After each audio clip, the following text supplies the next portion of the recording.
Welcome back my YouTube channel market 24/7। तो आज हम लोग डिस्कस करेंगे दोस्तों वोडाफोन आइडिया लिमिटेड। पिछले ट्रेडिंग सेशन में 2.5% तक का करेक्शन देखने को मिल रहा है और पिछले कुछ दिनों से लगातार कंपनी में गिरावट है। पिछला 1 वीक देखिए तो 5% तक करेक्शन हो गया है एंड इसके पीछे बड़ी वजह है दोस्तों मार्केट जिस तरह से प्रेशर बना रहा है तो स्टॉक्स में तो गिरावट आएगी ही। लगातार अब भी खबर निकल के आ रहा है, अगर आप देखोगे तो अब जो न्यूज़ निकल के आ रही है और ज़्यादा कहिए तो नेगेटिव न्यूज़ निकल के आ रही है। इजराइल ईरान के बीच वॉर देखने को मिल रहा है और इसका क्या नेगेटिव इफेक्ट पड़ सकता है, सारा कुछ डिटेल में डिस्कस करेंगे।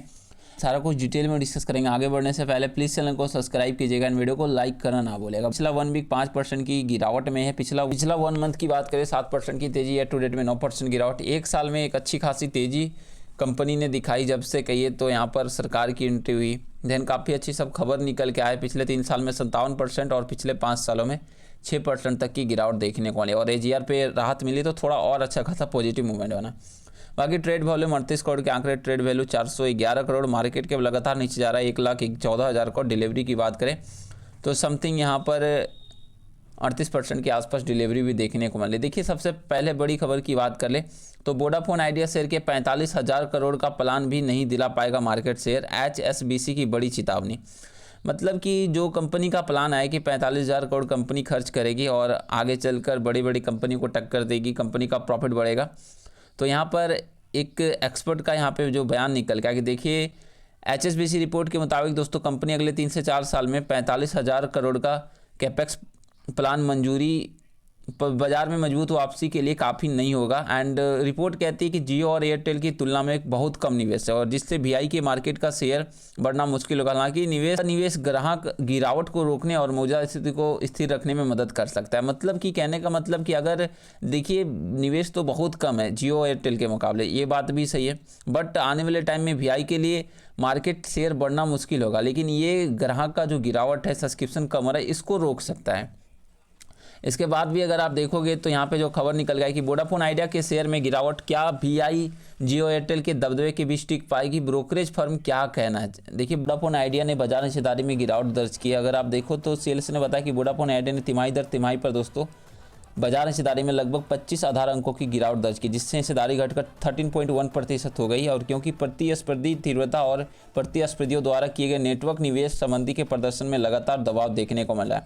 एजीआर की पृष्ठभूमि में भी धन जुटाना अभी और महत्वपूर्ण देखने को मिल रहा है। अगर यहाँ पे अगर आप कंपनी की बात करें तो जिस तरह से एयरटेल जियो का यहाँ पे इन्वेस्टमेंट देखा जा रहा है, लगातार वोडाफोन के सब्सक्राइबर कम हो रहे हैं। एंड यहाँ पे देखिए वोडाफोन आइडिया के लिए सबसे अहम निगरानी का विषय कि $5 अरब का फंड जुटाना होगा खासकर। और देखिए कुछ चिंताएं की बात करें तो अगले पूंजीगत व्यय पर चिंता जताए के बाद वोडाफोन आइडिया के शेयर में दबाव पड़ा। और देखिए तो HSBC ग्लोबल इन्वेस्टमेंट रिसर्च के अनुसार दोस्तों प्रस्तावित निवेश प्रतिद्वंदी रिलायंस जियो और भारतीय एयरटेल द्वारा इस अवधि में लगभग 1.2 से 1.4 ट्रिलियन रुपए की खर्च की तुलना में काफ़ी कम। मतलब कि जियो एयरटेल मिलाकर और एयरटेल के मुकाबले काफ़ी कम देखने को मिलता है। जब कंपनी 1.5 लाख करोड़ का खर्चा करे इसी अवधि में और जियो और वोडाफोन रखिए तो 45,000 अभी ये कंफर्म देखने को नहीं मिलता है। बाकी HSBC ने कहा कि दोस्तों फंडिंग की कमी वोडाफोन आइडिया की कवरेज बढ़ाने और 5G रोल आउट में तेजी लाने और खोई हुई बाजार हिस्सेदारी को वापस पाने में सीमित कर सकती है।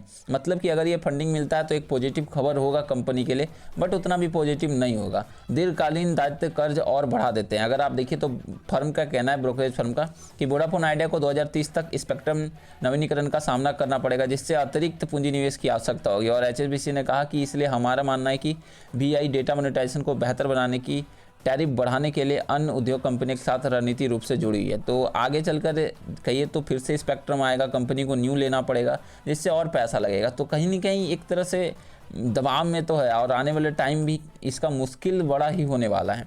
और यहाँ से अगर आप देखोगे तो काफ़ी ज़्यादा गिरावट भी आ चुकी है।